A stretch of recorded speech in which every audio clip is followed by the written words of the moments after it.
Are you ready? Ready. Ready. Steady as she goes. John Peckman Podcast, Connecticut Valley School of Music and Dance, beautiful downtown Portland, Connecticut. Come over the bridge, go through one set of lights, start looking left. If you're watching on YouTube, don't forget to like and subscribe, hit the bell, get an alert when we have a new episode up. Dave will tell you at the end of this how to have your very own podcast here in our beautiful studio. And if you're one of my cronies listening, waiting for me to ask you, don't wait. You hit me up and we will do this. We are here today with a new friend who I'm meeting right now. We met 3 minutes ago, right? Yes. Eric Bostleman. Yes. Here he is. Got it. Yep. Oh, good. Keyboard player. Yes, This I am. is what they tell me, right? Yes. Yeah. Okay. From California. Yes. In here for a high school reunion. Oh. Yeah. May I ask how many?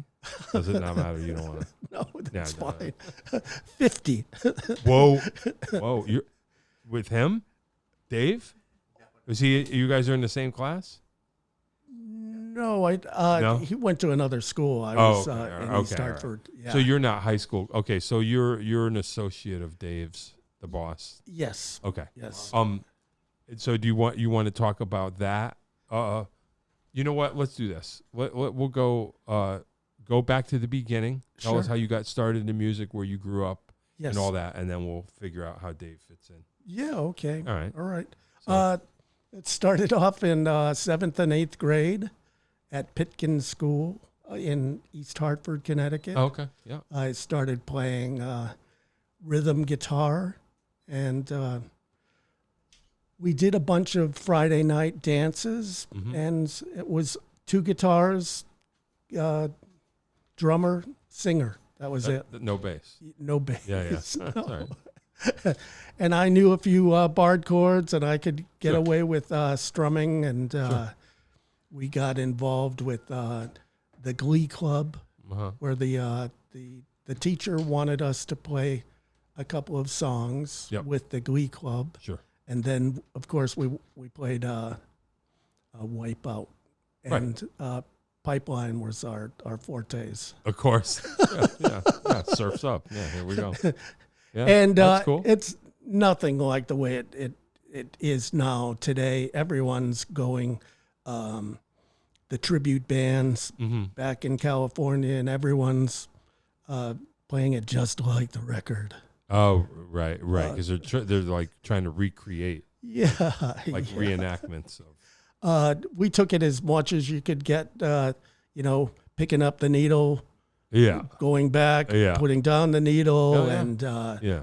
recording it on. Eventually, we did cassette tapes. Mm-hmm. And the cassette player had a little variable speed, which really helped us out. Oh, that's cool. Yeah, so that's how I started. And Wow. eventually, my senior year, I eventually went over to keyboards. Yeah. Right. Sure. And Why? gave up the guitar. Actually, I went to an organ recital at Erden's Oregon on Burnside Avenue. Okay. And Probably not still there. No. Yeah. And I went home telling my parents, and it was like the next day we were at this Erden's Organs Hey. buying or paying for a Farfisa Combo Compact Wow. Deluxe. Yeah. Sure. Yeah. Sure.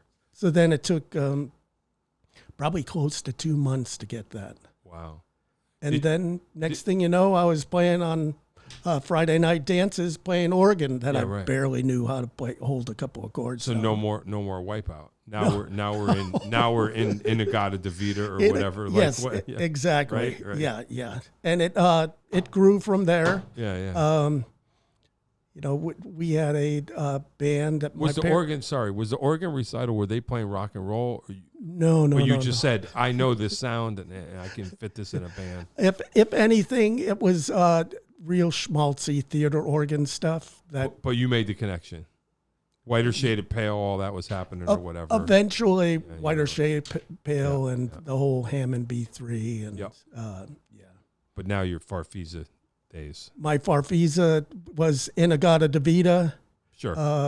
Maybe the Doors, maybe. The Doors, Light Sure. My Fire. Sure. Yeah. Yep. Early Do What You Like by Blind Faith. Oh yeah, yeah. What other? Yeah, right. Let's think about it. That was it. Yeah. And eventually 96 Tears. 96 Tears. No, that was Sorry, it was I'm more like more rock Okay. related stuff. Okay. Yeah. So you're just doing pop kind of stuff. Yeah. Yeah. With the organ. Yeah. So you're finding your way. You got the Farfisa. Finding my way, and next thing you know, 9th grade, 10th grade, 11th, I took a music class in the high school, and eventually I discovered the Hammond sound. Yeah, sure. While I was still playing guitar, I got a jazz organ jazz organ guitar called Blue Bash by Jimmy Smith and Kenny Burrell. Oh, sure. Yeah. Sure. So all of a sudden, Yeah. I took lessons over at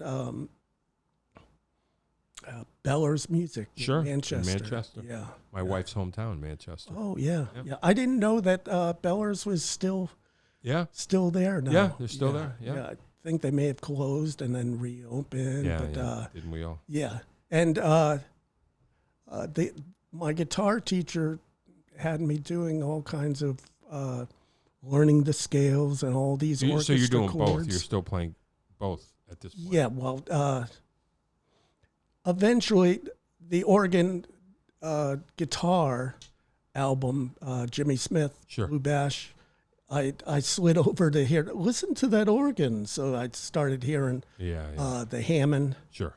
and eventually I got a Hammond. Yeah. Yeah. A Hammond, Wow. little spinet. Yeah. Yeah. Yeah. Sold the Compact Deluxe. Oh, okay. And actually, my brother made my first amplifiers called Heath Kit. Oh, yeah. They were kits. He Sure. first Yep. bought. First, I got the one that was like the twin reverb, Oh, wow. Yeah. and then eventually got upgraded to the piggyback version that had two 12s, Oh, boy. and it was a big stack. Yeah. Like they called it a piggyback. So Sure. Sure. the amplifier went on top of the speakers. Yeah, I have my deceased uncle's Heath Kit stereo receiver. Oh yeah, I'm having restored. It's pretty killer. yeah, So that's what you used to do. Build it yourself. right. Yeah. Yeah, my brother he went and he did the little miniature color TV. Yeah. Right. Right. Yeah. Um, Yeah, why not? That's cool. Some short wave, and Yeah. I actually had a fuzz pedal too that Heath Kit made. Oh, wow. And We got to look it up. So Heath Kit probably everything. Make your own refrigerator. and the fuzz pedal sounded horrible. Yeah. Right. Yeah. I can't imagine Heath Kit. They're not, Yeah, it's not going to be a. Well, that's cool. yeah. You playing the Hammond through that yet? You didn't know Leslie yet, or that was for the Farfisa? That was for the Farfisa. Okay, gotcha. Yeah.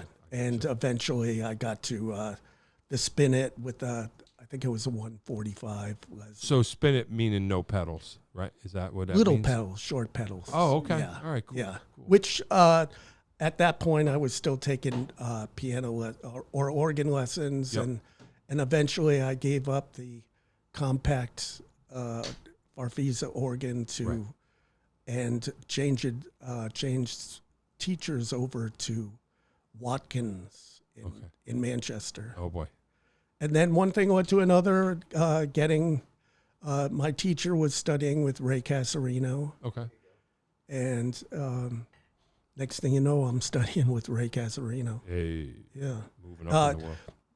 all basic theory and major, minor chords, seventh chords, ninth chords. Sure. Yeah, All that stuff. yeah, and that got me into melodic improvisation. Jazz style. Sure. Which nowadays I think that they have, of course, they have, improvisation skills and different things, but you listen, all the kids with the School of Rock, it's really changing In what way? the direction of kids wanting to play like the record. And Oh, okay. So they're just learning parts by rote. Yeah, Yeah. actual songs. I know out in California, they'll take classes that the School of Rock will do. The teachers will set up bands. Yep. And then they practice to do a performance. Right. That's the That's it. the pinnacle of Yeah, I know what you mean. I kind of do both. Yeah. I some places I teach are geared towards performance, but I try to sneak in as much theory as I can. Oh yeah. In addition to learning by rote, but I always go, hey, in case you're curious, this is what it looks like. I try to, because I think it's important. But, The direction that I came from was if you had chords, you'd learn how to solo over those chords if they were right, just the nature particular of scales, Sure. pentatonic scales, Sure. arpeggios. Yep. And now it seems like kids are more interested in, I want to learn this lead in this song. Right, instead of learning why is he playing it. Right. Yes, I know what you mean. Yeah. Yeah, sure. Yeah. Well, like I say, depending on the teacher, who knows? Yeah. I'll show somebody something by rote too, but I try to sneak in as much. Yeah. 'Cause you realize as you say, things change. They're more performance oriented, but I'm with you. Yeah. Oh, Kind of both, because in Huntington Beach, there's a School of Rock that during the July 4th day, they took 2 full days of having different right. School of Rock bands perform. Yeah. Yeah, well, it's a thing. Yeah. It's a thing. Yep. I mean, I guess it gets them interested and they perform, and if they're curious about more, then you can kind of start to open it up. Yeah.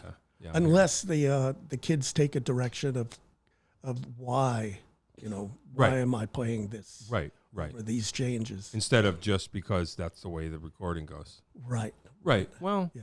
so you're doing it the real way. Yeah. Back and learning it from the ground up. But out there, it's like a whole world of classic rock and Sure. Yep. bands get together just to play like AC/DC. Sure.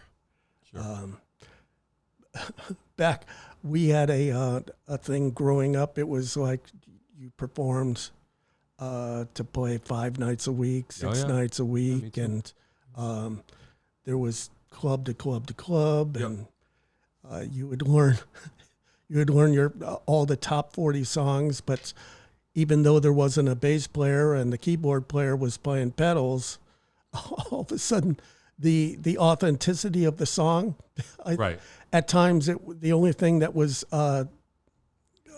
similar was the melody of the song. Yeah, right. Yeah, everything else is you're just figuring out how to make it work. Doing Long Train Running with the keyboard doing the combat part. Yeah, it's all right. Yeah. Hey, whatever it takes. Well, it worked. Yeah. I hear you. Yeah, I think I might have come along a little later, but it was still the same thing. Yeah. Just kind of trying to figure out how to make it all work, connect all the dots. And a lot then was based on what kind of picture, the band was. Was the band? Did it have the Kriegman's logo in it from New York City? And, yeah, right. Yeah, is it a matching uniform band or is it a do your own thing band or whatever? Yeah. And eventually, I went to the do your own thing, more of the rock and roll college circuit. Sure. That's cool. Just as music was changing or whatever. Right. Getting more into. Cool. But that was the era that you had to have a full PA, like a 3. Yeah. Lows, mids, highs. Not even subwoofer era. Yeah. Right. Yeah. I hear you. Yeah. Pretty much. Sorry. Yeah, I hear you. So there you are, moving along. All this still in Connecticut. Still in Connecticut. Okay. Yep. Okay. And finally, one of the last bands I was in, it was going to its end, so I moved on and decided to make a move to California. Oh, really? When did all this happen? When did Dave? How does Dave? Are we at Dave yet? No, Dave is. Oh, okay. All right. Never mind. Dave is the NAMM days. Oh, okay. Yeah. All right. So every year I go to NAMM, Mm-hmm. and the last 30 years I've Yeah, yeah. gone. And Yeah. eventually I ran into Dave, and, Okay. it was, I think you filled in for a gig with me one time because I asked Ray Casarino if he knew any keyboard players. oh, yeah, yeah. Okay, and he gave me your name. Oh. And I think you filled in for a couple of gigs. Yeah. Okay. So you played with Dave at some point. At some point, but I don't remember. Yeah, Uh-oh. there's only a couple of gigs. I've done a bunch of gigs. Sure. Yeah. So when did you move to California? 82. Oh, okay. Yeah. Yeah.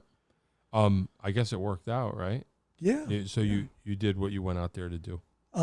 For a while, and eventually I ended up getting a day job, Mm-hmm. setting up trade shows, and it was a union position with Gotcha. great pay, and Sure.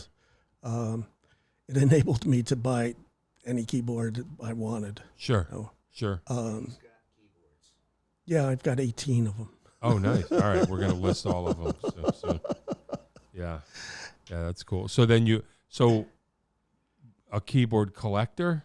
Keyboard collector, sort of. Some I don't sell them when I buy them. Right. Eventually, I will. Yeah, right. I still Yeah, have my someday. B3 that I brought cross country, Oh, wow. and my first bands that I was in, I played the B3, and Mm-hmm. I had sold my Rhodes, and I still had my ARP Odyssey Oh, wow. 2-voice, Sure. yeah. Sure. Wow. Which eventually it never left its case, and my organ, the Leslie has defunct, so that's become a project in my garage. Mm-hmm. Resurrecting. And I've got several other Hammonds that I use now. Okay. Yeah. Hammonds, Nord. Yeah. Yeah. So when you landed in California, you were playing gigs? Did you Playing have a gig, gigs. you have a gig lined up, or you just kind of got out there and started? Got out there and started. Yeah, there's a thing called Musicians Contact that I belong to, Okay. and every day I was looking through the Yeah, books, and I was hoping to get a touring band, like Yeah. a Northwest Sure. California, Northwest Sure. U.S. tour. What town were you in? Oh, Hollywood, right on Hollywood. Oh, nice. Okay. Hollywood and La Brea. Hey. Yeah. Yeah. Let me see. I was paying $325 a month Can you for imagine? a Was that a lot of money? furnished. Was that a lot of money then? I Oh, mean, yeah. it was, okay. Yeah. For a furnished studio apartment. yeah. I had my B3 right in the one bedroom studio, Yeah. and had headphones set up to it so I could play my Oh, wow. That's my interesting. organ. Yeah. Yeah. I didn't know you could do that. You could do that Yeah. somehow. Yeah. Yeah. Hey, that's cool. Yep. So you just practice it, just hustling gigs. Hustling trying to gigs. hustle, Yep. whatever. Yep. Cool. Yeah. But the band we ended up getting up to, our first gig was Great Falls, Montana, Oh, boy. and it was a 6-night-a-week gig. They liked us so much they wanted us back. Oh, boy. So we took a week off, and next thing you know, I'm riding a snowmobile through 130 miles of Yellowstone Hey, that's pretty cool. right at Christmas time. Yeah, that Wow. was very exciting. Yeah. Yep. That's cool. Yeah. You didn't plan on that when you went No, out to not at Hollywood. all. You're like, wow, this is cool. Then- How far is it? I don't know how far it is from Hollywood to Montana. I think it was 18 hours. Oh, wow. Okay. So Yeah. so it's a real, you're not, Oh, yeah. yeah. Yeah. Wow. And my organ was in the back of a Brat little pickup truck. Yeah. Remember those? Yeah. With the tailgate down and, Oh, and it oh, almost hitting the ground. oh. But it made it. Oh, yeah. Oh, Yeah, man. yeah. Can you imagine? The organ hitting the ground Yeah. 40 miles outside of Billings or whatever. You're like, oh, no. Wow. That's cool. So you did that band for a while. Yeah, about 2 years. Oh, okay. Yep. Yeah. And then got the gig. Got the day gig. No? Yeah? Yeah. Yeah, that's cool. Yeah. So what's that all about? Oh, just setting up trade shows. In what way? What do you mean setup? Where it's a union position. Every trade show has pipe and drape around each booth. Oh, okay. And setting up booths take a little time to be able to read blueprints, Mm-hmm. and everything has marked crates that things go in and out of. Yeah. The only downside was I sometimes worked 40 to 80 hours a week, so sometimes it got me out of playing for a while. Yeah, sure. And then I started playing with the blues, like folk guitar, and I played left-hand bass. Okay. So we had a 3-piece, keyboards, guitar, and a harmonica. Oh, wow. Yeah. Have you ever played with a bass player in your life? Oh yeah, All right. yeah. I love bass players. Yeah, I bet. Yeah, you're like, great. Now I don't have to kick pedals or play left hand all night. Yeah. It's funny. Yeah, cool. So you just kind of like doing the blues band when you can. Blues band, yep. And then just working. And then it was at least once a week, sometimes twice a week. Yeah. And the guitarist ended up getting most of the gigs, and so he'd just tell me, okay, Tuesday afternoon we're playing here, Wednesday night. And Great. Yeah. Okay. Yeah. That's cool. And that's pretty much what you've been doing, would you say? Oh, on and off until it got too much where I had to, my work won out. Yeah, sure. Yeah. Yeah. And at that point, I was married and had a kid. Right, and so you're like, okay, this is the way it's going. Yeah, yep. Yeah, that's fine. That happens. Yep. Yeah, it's the way it happens. Yeah. Cool. And you're still based there? Based in Huntington Beach, yeah. Wow. Yep. Same Cool. apartment, 28 years. Wow. Hey, that's something, Yeah. right? Yeah. You got out of Hollywood Yeah. at some point. Huntington Beach. And rent went up considerably. Yeah, I bet. Yeah, that'll happen. And as time went on, I always had to have a van to move my organ. Yeah, sure. As time went on, where my organ was my Hammond B3 was no longer used, Right. I ended up getting a smaller car. Right, now you got the Nord or whatever. You got some sort of... Got the Nord, yes. Yep. That's cool. So that changed. I got probably for a lot of organ players, right? Do you think like once Nord got up to speed, it was like this is now a viable? Yeah. Okay. Yeah. Because I still have 2 Hammonds that I still use. Right. Sure. Yeah. But it just makes it so that gigs. And matter of fact, Hammond has a great app, an iPad app that. Yeah, I think I know Yeah. about that. Yeah. Do you know Matt? You know Matt Ziner from around here? Yeah.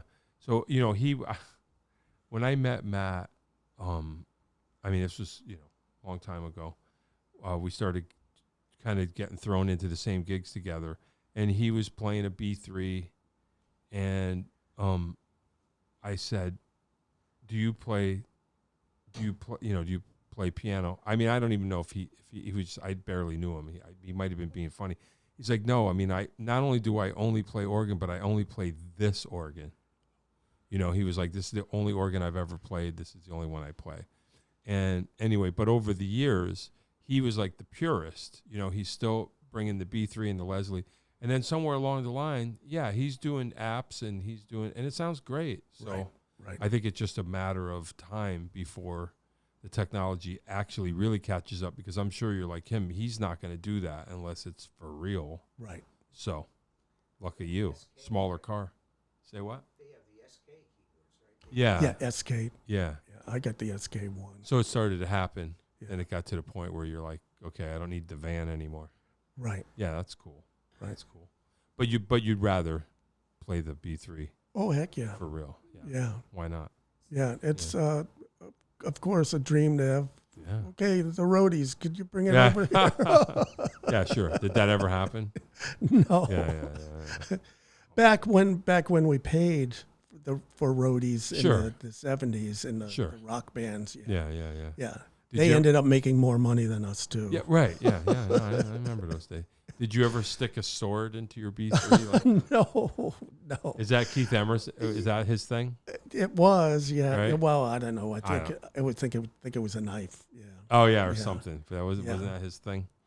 I actually snuck a reel-to-reel recorder in to see Emerson, Lake and Palmer Oh, in New Haven Coliseum. Oh wow. Yeah. Must have worn a big coat. No, Sneak that in. and I had it right on the chair recording. Yeah, it was. Really? Yeah.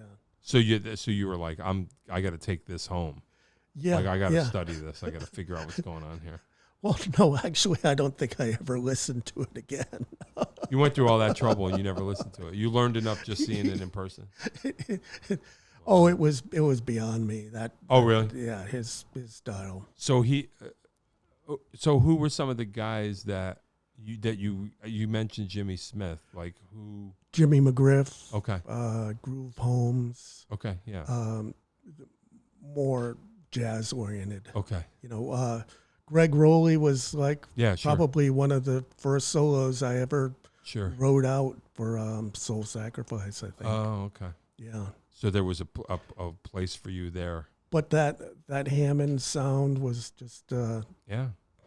I'd go through school thinking about, oh, listen to that sound. Yeah. Yeah. And then I wheeled and dealed with my parents to get, spin it to get my Hammond B3 when I was like a senior in high school. Oh, really? Yeah. You're like, I need this. I gotta get. This has to be real for real. Yeah. Yeah. And my mom actually made a payment book for me that's pages and pages of, Oh, you yeah. know, I did a lot of social weddings and anniversary parties, any kind of parties that the band played. And Did you ever pay it off? no. $30. Yeah. But I think it was like $4,300 that I had to pay. Wow. Yeah. Yikes. Yeah. Wow. Is it too late? It's too late. Oh, they're died. Yeah. They died. Yeah, right. Yeah. Oh, well, hey, it's yours. Paid. Yeah, I had, I wanted to be a bass player first before I was a drummer, you know. Yeah. And I probably still have it somewhere. I was probably about 11 or 12, and I came home from school one day and, you know, walked into the living room and didn't notice anything, went into the kitchen. My mom goes, I need you in the kitchen here for a second. And she had a contract, and it said, I promised to clean my room, you know, X number. I promised to shower at least every other day, which was like, oh man, you know, and I'm reading this and I'm like, well, she's just like, read it to the end. I promised to this. I promised to, you know, be good, to not to torture my sister or whatever. And at the bottom it says, I promise to take care of my new bass and amp. Whoa! So, you know, I had to sign it, and then in the living room there was a, you know, she went to the local music store and came home with a bass and amp. Oh, and nice. I had to behave. But Yeah. so I know about the contract where it was just like, Yeah. we got you the thing, but there's strings attached. Like, you gotta, you know, and okay, all right, cool. Yeah. So yeah, my parents were like that too. I didn't have to pay them back, but I did have to behave. Right. You know, which I did pretty much. Yeah. Once I got into it, but then I was terrible. I quit. I took about 2 lessons and then started banging on the drums. Oh. But it's all right. I still play bass. I stayed with it in a way. Right. You know, but anyway. Yeah, right. Back in those days, I was very diligent in hours and hours of practice. I did. Once I got on drums, I was like that. I Yeah. just was the wrong instrument. You know, I Yeah. was into it, but I just didn't have the head for it. I couldn't remember the names of the notes and the strings. It was too much for me. Yeah. And I got on drums, and that was, I never left the house. That was all I did. So Yeah, I do know about that, just not on bass. it was kind of weird. Once I was taking from a teacher what they told me to to learn to play, I learned it. I didn't say, but I want to play this. Good student. That's what Yeah, we want. and nowadays kids say, no, I'd rather play that rock thing than Yeah. you know, that classical thing. Sure. Yeah. Well, yeah. You try your best, one way or the other, I guess. Some Yeah. kids. Yeah, that's cool. That's cool. So not playing at all after you kind of the day job ramped up. That was it. No. Okay. I continued to seek out. I've always been part Sure. of this musicians contact service. Okay. And I've joined numerous, bands that now as time goes on, it's like, well, okay, where is the band located? How much Sure. am I gonna pay gas to rehearse, Right. to play how many gigs? Right. Especially living in Southern California, to go into the Valley, to go play Burbank or do any kind of Hollywood gigs. Sure. That's a real factor. Yes. And really now it's not a factor because I have a pension and I have Social Security. And Are you playing more I am now? Comfortable. My last event was to play in a country band, and I had learned a bunch of country music pre-pandemic, and I had them on the tip of my tongue, like Yeah, you're ready to roll. and then all of a sudden the girl singer quit and the band broke up, and then there was a plague. And, yeah. then the plague hit. Yeah. Wow. And this band was been together 14 years, Oh, wow. and they had a CD out that got some airplay, and a movie played one of their songs Sure. on it. So I thought, yeah, this is it, and the pay was between $400 to $1,000 a man. I'm saying, okay, where do I sign? Yeah, great. I'm ready. Our first gig was down in San Diego. And unfortunately, after 3 months, we could never get past the 20 songs that we originally learned to play. Sure. Trying to get 7 people together to rehearse is virtually impossible. Sure. Yeah. And then, Well, that's kind of cool, though. Country music with B3 in it. It's oh, cool. yeah.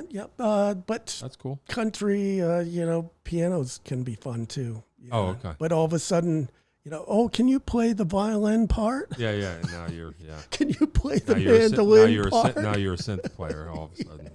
Yeah. Played all on ARP Odyssey. Sure, I can. Oh, no. But all the Nord, and I've got Korg Cronus and, sure. a Yamaha Montage. That's one thing that having a good day job Yeah. entitles you to get the best equipment. That's what they say. Yeah, I've never gotten a job, so all my gear sucks. But that's all right. Wow. So, all right. All right. Give me, or maybe not all of them. Okay, so you're the 18, the magic number, the 18 keyboards. Sure. Do you want to go down the list, or just tell me your favorites or whatever? I have my brother-in-law is a vintage key collector. Oh, you know, so. Yeah. That's the one that I. My favorite with that is a Prophet 5 that I bought off of a keyboard player that was playing with Michael McDonald for 5 years, and now that was like in the 80s. I bought it $650, and now it's Sure. it's up around $7,500. Wow. Yeah. Sure. Yeah, and he went on to do all kinds of Disney projects. Wow. When he sold the Prophet 5 to me. Yeah. Well, that's all right. Yeah, that was the sound. That was the thing to have. Yeah. Cool. Now a lot of people are trying to get that Prophet sound again. They actually made a reversion of that same exact Prophet 5. How would you characterize that sound? I'm trying to think. Well, it's same basic thing. You got oscillators that you can detune and make part of it percussive, Sure. and part of it strings or Yeah. or piano percussion. It just has a certain something different. What was before that? That kind of improved on What was before that? before the Prophet 5. What were people doing? Like, what made the Prophet 5 better than? Oh, you could play 5 notes. Oh, okay. So Yeah, it was polyphonic. yeah, That was yeah. the thing. Yeah. So they just like boom. Yeah, before that it was the Mini Moog and Okay, I see. the Arp Odyssey. I got you. So just it being, And then polyphonic. everyone kind of took Okay, I see. the Jupiter series and Korg Mm-hmm. put on, I think Journey played a heck of a lot of Jupiter 8. Okay, so just the fact that it was polyphonic is what put it above the pack. Not necessarily yeah. that it sounded better, Yeah. but it just okay. So polyphonic synth, Yeah. away we go. What year was that? When they? I don't know. I The don't know. Prophet It was 5s were the thing. the Prophet 5 was way above me. When I was a working musician in Connecticut, Yeah. I could never afford a Yeah, right. $5,000 keyboard Yeah, right. on just the music Sure. budget that I had. Sure. Yeah. There was very few people that, Yeah, right. unless they were on tour. Right. Yeah. Greg Rowley's got one. Yeah, exactly. Yeah. Yep. And then what? And then Jupiters were next, kinda, in that world. What makes them different? I don't know enough about keyboards, so Well, that opened up a whole new sound. okay. Yeah. The Prophet, Yep. and then the Jupiters came later. Still got your DX7? No, I did have a DX7. DX7. Yeah, DX7. I did even. Yeah, I had one. yeah. But even the DX7, I think that was like $2,200. That Yeah. for a working musician to hand out $2,200 Right. without mom and dad co-signing it. right. Did you ask them? Did you? Even though I'm an I adult did now, that with the B3. Yeah. DX7. Yeah. What? So what else in there, notably? Well, I went through the whole phase with the pianos. Yeah.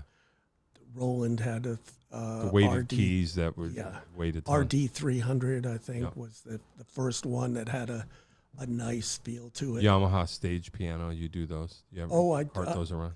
I did the Yamaha Electric Grand. Yeah. An 88 note that was midified. CP70.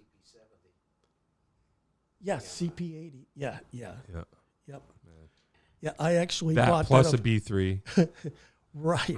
But that was in the era that I bought that out of spite, probably 15 years after it was really big. Oh wow. In California, there was a newspaper called The Recycler, Yeah. and I actually bought that for $350 Because you could. Because it was there. because I could. Yeah. Yes. Yeah. Yeah. Why not? Yeah. You're like, I always wanted one. I always wanted one, and by golly, I got one. Yeah. Hey, that's cool. That's cool. Oh, what else? Interesting keyboard wise. My brother-in-law has a Mellotron. Oh, He actually okay. does. Yeah. Yeah. Yeah. Well, he restored it himself. Oh. It's pretty cool. Yeah. That's the Rhodes. Actually, I've had 3 Rhodes that cool. the last one I got. It's got a permanent home in my garage. It's cool. But I think I paid $300 for it. That was about 12 years ago. Wow. But you know what? You press electric pianos on the Nord. Yeah, sure. Yeah. And Yeah. which one do you want? Do you want a Right. 69 version, Right, 74 right. Sure, version? You know, sure. is that like with the speakers in it? Yeah, right. Vibratos. Yeah. Yeah, I had a Rhodes all through high school. I think I was working at a music store, and somebody just dropped it off, and the owner goes, just take it. If you can get it out of here, take it. Oh, really? Great, okay. Yeah. It was a stage, I forget what it was called. No speaker. Stage, I think it was 73. Yeah. Yeah. So I had that, and I just would plug a speaker into it. It was Yeah. cool. I carried that thing, when I moved out, I took it to every place I lived. Oh, And had to, but I would have, playing a band that had a rehearsal space, and I was always parking that thing somewhere, Right. you know. And then finally, I think when we don't, you know, my wife and I finally, but it was always like, where am I going to put the roads? Yeah. You know, because I never really had room to set it up. After a time, it was I gave it to my brother-in-law, you know, for his setup downstairs. Like, Yeah. you want this roads? Oh yeah, sure. So he kept it for a while, and then I gave it away to somebody who was in need. And I said, if you can go get it out of because my brother-in-law's like, when are you going to get this thing? And I'm like, you don't want to keep it? He's like, not really. I'm like, damn. I thought. So anyway, when I saw a friend that was like, I'm looking for roads, I was like, go get it. If you can get it, go to my brother-in-law's. If you can get it out of the house, you can have it. So he took it, and that was it. And he restored it, so it's cool because I wasn't doing anything with it. Right. But it was, you know what it's like. You're just thinking about moving that thing. You're like, start to get tired just thinking about it. You're like, oh, man. Yeah. It was cool, Carrying though. it by yourself, too, and trying to get it into the back of I can't even imagine. a two-door car. Yeah, it's like a coffin. Yeah, I couldn't. Yeah, I didn't move it that much. Yeah. No way. But yeah. He's got the Mellotron. Were you into the Junos at all? He's got a couple. A friend of mine used to have a Juno 60. I used to Juno love that 60 thing. is, and I think it's, Another friend had the 106. The 60 was with the arpeggiator. Yeah, I used to love that. Yeah. They still get top dollar for them now. Yeah. You know. Yeah.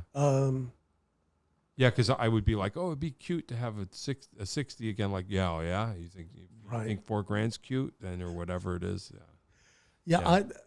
I went to the where I just bought the Brain. Yeah. And then have a motherboard controller to play the Brain. So I had the any kind of controller, really. Yeah, the Korg had a Triton rack. Yeah. Roland, I can't even, 5080. I got one of those. Yeah. The Hammond had a single space rack that I used that had a module. Yeah. That you set next to your motherboard keyboard. Oh, I see. Yeah. And then then it was, what kind of motherboard keyboard do you have? Mm-hmm. And I've got probably about 6 or 7 or 8 of those that I saw them. I saw them on Craigslist for $80, $60. Right. Okay, I'll make something out of that. Yeah. So I had a stack of motherboards that would be triggering each synthesizer. So you ended up with anything you ever wanted, pretty much, by the time you're done. Yeah, and a whole garage full of 18 keyboards that I could only play with headphones on. It was a horrible experience. Oh, really? It set me off into headphone madness. Yeah, sure. From the cheapest to the most expensive. Yeah. 10 of them, anywhere from $20 to $500-$600. Yeah, sure. Yeah, I'm an earbud fanatic. So I have 20 pairs. And they're all different. The wireless ones too. I do for my my phone, and it could be Sennheiser, Bose. Yep. I've got them all. Yeah. The Apple iPods too. Sure. Yep. Yeah, it's a thing. It's a thing. Yeah. Sure. And I grew up. Part of my time, I sold stereo at Fredlock Stereo. Oh, okay. All right. And got into that whole thing. Yeah. Cartridges and turntables and speakers. And everybody's all about it now. Yeah. Kind of cool. Actually, in California, I got into home stereo installations. Oh, cool. That's cool. Where I think we did about 10 of them, but that was in the early '80s before Best Buy even knew what home stereo installations were. Right. Yeah, you guys are already doing it. Yeah, that's cool. And that was pulling everything pre-wired as the studs were being. Put in the house. We were through the studs. Out in Malibu, building someone's whatever. Well, Anaheim Hills, down in San Diego too. Okay. By the time we got down to San Diego, it was almost time to go home. Oh yeah, right. And yeah, the guy that I worked with was the best. He could have a raw frame speaker and say, okay, the box has to be, 18 inches wide and 24 inches high, and it needs a port of 4 inches, and the tube's got to be 6 inches long. Wow. Yeah. That's cool. I wonder if any of those systems are still around. If somebody, Yeah. because that was the thing, the home and system. it was the best that's cool. that he could do and still make a profit. Yeah, that's pretty cool. Yeah. Yeah. I had a friend tragically died, but he was part of I didn't even know if this is home stereo. I don't know if this is the whole of the thing, but his dad was Krell. Do you remember Krell? Krell, yes. Yeah, that's his dad. And then he started his own company. But hanging around with him, I mean, it was just it was crazy. Yeah. You would listen to like the crappiest music. The worst music you could ever hear would sound like God by the time you heard it through his system. I would hang around with him and just listen to stuff for hours. Yeah. And never really knowing what a good stereo really could do to your life. You don't know until you get into that realm. Then you're just like, I can't go back. Like, I'm ruined now. I got to figure out how to get a piece of this. Then they got you. Then you're in the zone. Yeah. Crazy. Actually, 30 years after I did these home installations, just about a month ago, I went to a stereo convention. Sure. They took over an entire Hilton in Long Beach. Oh, that's great. And every room had a stereo that was 40,000 for the speakers, 80,000, 100,000 for the speakers. Yeah, right. Yeah. Not crazy. alone the wiring going from the amplifier to the preamp and to the speakers. That cost $700 or $7,000. Yeah, that's what for about 6 feet of cable too. Right. Yeah, that's my friend. It's like that's an $8,000 amp for one side, is what you're listening to. Yeah. I would never get close to that. Yeah. I'm sure you've had this experience, but I remember my friend, we were getting into that where I would ask him, is vinyl really better? And he's like, well, keep in mind, this is whatever. I don't know, pick a number. It's a $30,000 turntable. But, he would play me a decent file, and it would sound amazing. Right. Then he would go, this is the most high-def digital file there is. And you'd be like, holy cow. I think he did this with Rumors, Sure. You go, holy cow. And then he goes, okay, now I'm going to drop the needle on the vinyl. I'm like, were you kidding me? He's like, I don't know. You tell me. And we dropped the needle on the vinyl. And it was at one point, I could hear Stevie Nicks' headphones leaking into her vocal mic. That was how much I was like, oh, you're kidding. Like, you don't realize how much information is there. Like, I thought, so if you keep upgrading enough, you could probably hear yourself hearing this now. Like, somehow, like, it just gets so magnified. You're like, oh, yeah. So I hear you. Yeah, that's a cool world, one that I would never be able to afford to enter. But it's cool to dream. Yeah. Well, that's cool. So you played, you had your hand in a whole bunch of things. Sure. That cool. Sure. That's cool. Yeah. And now you're just chilling. But now I made another step. Getting my equipment out of the garage, playing headphones, and into the living room where it belongs. No, getting a rehearsal studio, a 12 by 15 room. Sure. Where I can have my bass amps, guitar amps, my acquired play pipeline like you used to, the way it's supposed to be, or whatever. But just playing it live, it's fantastic. For probably 25 years, I played with headphones. Yeah, right, yeah, sure. And to go into a studio and be able to turn the switch on and play as loud as you want. Cool. And all of a sudden you can hear your neighbor say, oh, no problem. I I'll just turn it up. Yeah, that's cool. Yeah. Your neighbor that's playing through a big PA system, Right. that's probably pushing 130 dB out of a 12 by 15 room. The whole room's breathing as they play. Yeah, that's cool. That's a very good. So you're back. You're back. I'm back. Yes. Cool. But it's just finding the right musicians to choose the right road. Yeah. Right. Well. And I have written music. Oh. That's cool. And but that was probably about 15 years ago, and I just stopped. Yeah. Right. And I can still take that direction. Cool. Cool. So constantly, even to this day, not now because I'm on vacation. Yeah. It's in LA. There's Craigslist, musicians wanted. I've got the musicians contact service that every day I check that out. And, I'm sure I haven't given up. Oh, that's good. That's cool. But I'm willing to make a sacrifice that if it's going to be too committed, and I can't go on vacations, I'd rather go on vacations. Tell you the truth, I'm 67 years old. You've done it all. Yeah, you're good. Yeah, that's cool. And my quest for keyboards has pretty much ended.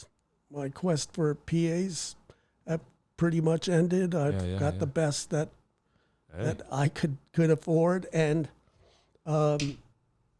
same with headphones. Right now it could be in-ear monitors. Whatever next gig, I could do an entire show just using in-ear monitors with no stage volume no at all. Stage volume. Yeah.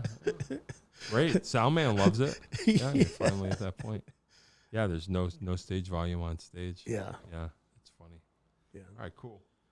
We're getting towards the end. Oh. I got my kind of wrap up wacky questions. Okay. Yeah. I forgot what the questions are because a lot of times I've been having repeat guests on now. I forget what my original questions are. Desert Island albums. Oh, practicing. Are you a consistent practicer of your instrument? Probably because you were saying when you started. Yes. Discipline. Yes. But it goes up and down. Yeah, sure. Like the pandemic, I was up to 12, 14 hours a day. Whoa. And, I slowly deteriorated. To a mere 9 hours a day. Whatever. Yeah. Yeah. That's cool. So you're always working on something, trying to figure always something out. Yeah. Hey, well, that's cool. Yeah. That's cool. So it never ends. That's good. Yeah. That's a cool thing. Desert Island albums, just a few that you would take with you. Jimmy Smith, Blue Bash. Sure. Mine was Organ Grinder Swing, Jimmy Smith. That was the one I discovered. Not being an organ player, but that's my organ trio album. Maybe Chick Corea's Spain, that album. Yeah. Headhunters. Yeah, sure. Yeah. Yeah. Discovering Headhunters on YouTube was magical for me to see what he was actually playing those parts. It's oh my God. Yeah. We could only guess. Yeah. That's wild. Cool. And he really took the clav to a whole new level. Yeah, you got into the clav. Nothing like him. Yeah. Sure. Yeah. A whole other thing. Yeah. Cool. Yeah, those will do. Those are good albums to take with you. Yeah. Cool. Still got your clavinola? No. The what? Clavinola. What's that? Yeah, it's a version of the clavinet. Yeah. Yeah. I don't know if you're ever into NRBQ, Terry Adams. It's like a clavinet duo. Right. So that's like a clav and something else. Yeah. Right? What is his foot pounding? It's what? His foot pounding. Yeah. Yeah, that's cool. Desert Island food. What could you eat every day? Spaghetti. Oh, yeah, that's easy. Yeah. It's easy to find. Yeah. Spaghetti's around. That's cool. That's cool. Pineapple on an Island. I still love pineapple. Sure, yeah, good. You're in luck. You're in luck. That'd be all right. What are some of the most mind-blowing kind of course-altering live shows that come to mind that you've seen? That kind of put it all together. The Keith Emerson one. No, John McLaughlin. Oh, sure. Yeah. Woosley Hall. And what's his name? Leo Kotke was sensational. Wow. Yeah. From seeing him there, Who was on drums? Billy Cobham. Yeah, that's what I was going to say. Yeah. I didn't want to be wrong. Yeah. Yeah, that was early. Okay. Yeah. Same with Jan Hammer was one of my favorite. Yeah. I like Jan Hammer's drumming sometimes. Oh, he yeah. has his moments too. Yeah. Pretty cool. But George Duke was also a big favorite of mine. Yeah, sure. Yeah. That's cool. Yeah. Yeah. How wrong can you go? Yeah. Yeah. How funky can you get? Yeah, right. Yeah. That's pretty much the end of it right there. Yeah, that's cool. Anything else you wanna add? Have you enjoyed your time in Connecticut, or are you ready to go back?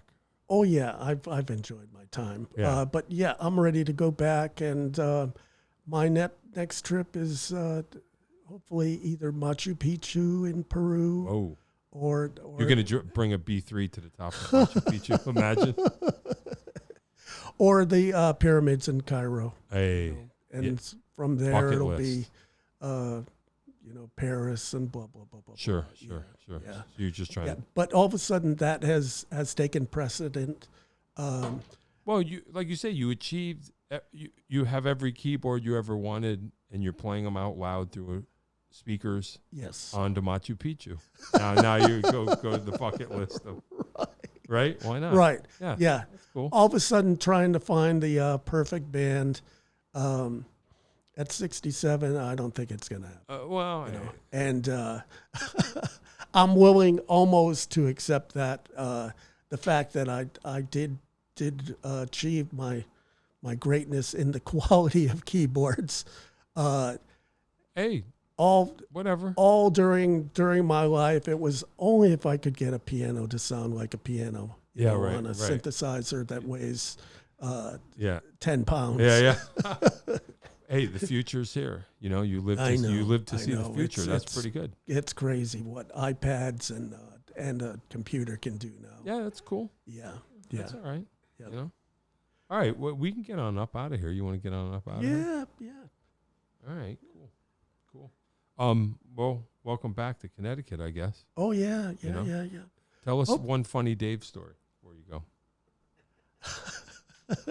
Only one. I can't imagine. The NAMM show. Yeah, seeing Dave at the NAMM show is the best. Yeah.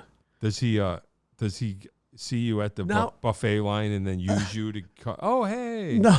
And then I always save the seat. okay. He normally saves the seat, but I stole the show this year.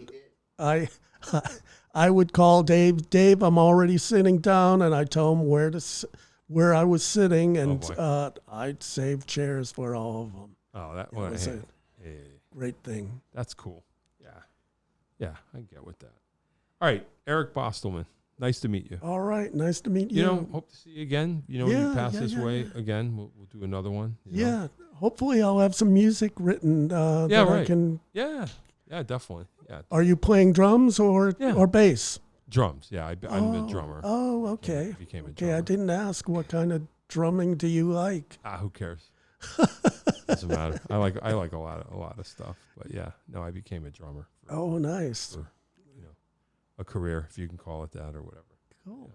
Yeah, cool. All right. Well, hey, nice meeting you. All right, nice I'm meeting you. going to hit the button. Don't be afraid. There's going to be music now. Okay. All right. Eric Bostleman from California was here, back in Connecticut. John Peckman Podcast, Connecticut Valley School of Music and Dance, beautiful downtown Portland. Come over the bridge, go through one satellite, start looking left. Listen for Dave to tell you how you can have your very own podcast.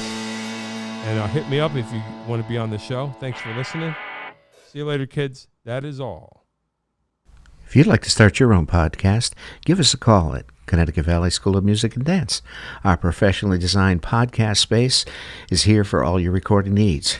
Rent out our studio to do interviews with up to 4 people, to record audiobooks, social media content, and all other recorded material.